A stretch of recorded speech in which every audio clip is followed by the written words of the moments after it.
আসসালামু আলাইকুম। আমন্ত্রণ গোল্ডেন এজ হোম কেয়ার উত্তর আমেরিকা বাংলা ভিশন সংবাদে আপনাদের সাথে আছি জেবা রহমান।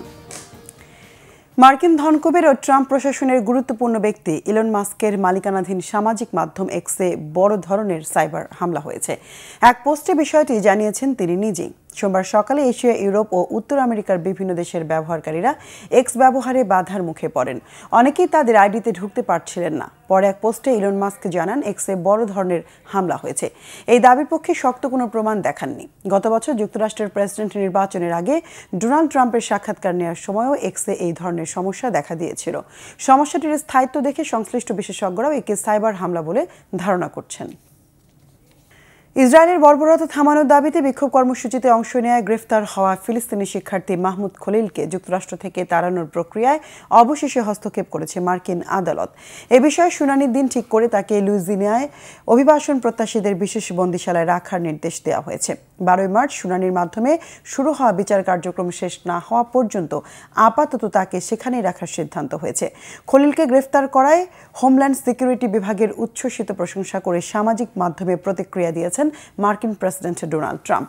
কলম্বিয়া ইউনিভার্সিটির এই ছাত্রকে হামাস সমর্থক বিদেশি সন্ত্রাসী বলেছেন তিনি। কলম্বিয়া সহ যুক্তরাষ্ট্রের বিভিন্ন প্রান্তে থাকা বিশ্ববিদ্যালয়গুলোতে সন্ত্রাসবাদ, ইহুদি বিদ্বেষ আর যুক্তরাষ্ট্রের স্বার্থবিরোধী তৎপরতা বর্তমান প্রশাসন বরদাস্ত করবে না বলে হুঁশিয়ারি করেছেন ট্রাম্প।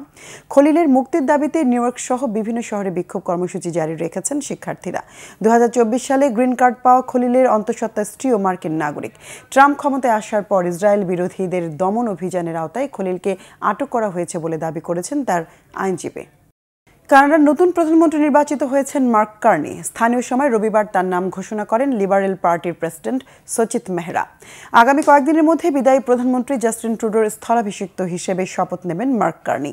রবিবার লিবারেল পার্টির নেতা বাছাইয়ের প্রক্রিয়ায় 85% বা 1,31,000-এর বেশি ভোট পেয়েছেন তিনি।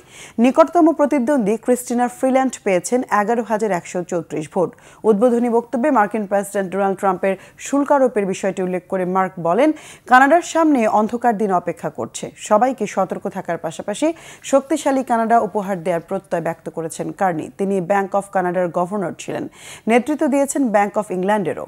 টানা 9 বছর ক্ষমতায় থাকা ট্রুডো গত জানুয়ারিতে প্রধানমন্ত্রীর পদ থেকে সরে যাবার ঘোষণা দিয়েছিলেন। দর্শক, এই ছিল এখনকার মতো। আগামী শনিবার বাংলাদেশ সময় সকাল 6টা, শুক্রবার নিউ ইয়র্ক সময় রাত 8টায় উত্তর আমেরিকা বাংলা ভিশন সংবাদ দেখার আমন্ত্রণ রইল। এতক্ষণ সঙ্গে থাকায় ধন্যবাদ সবাইকে।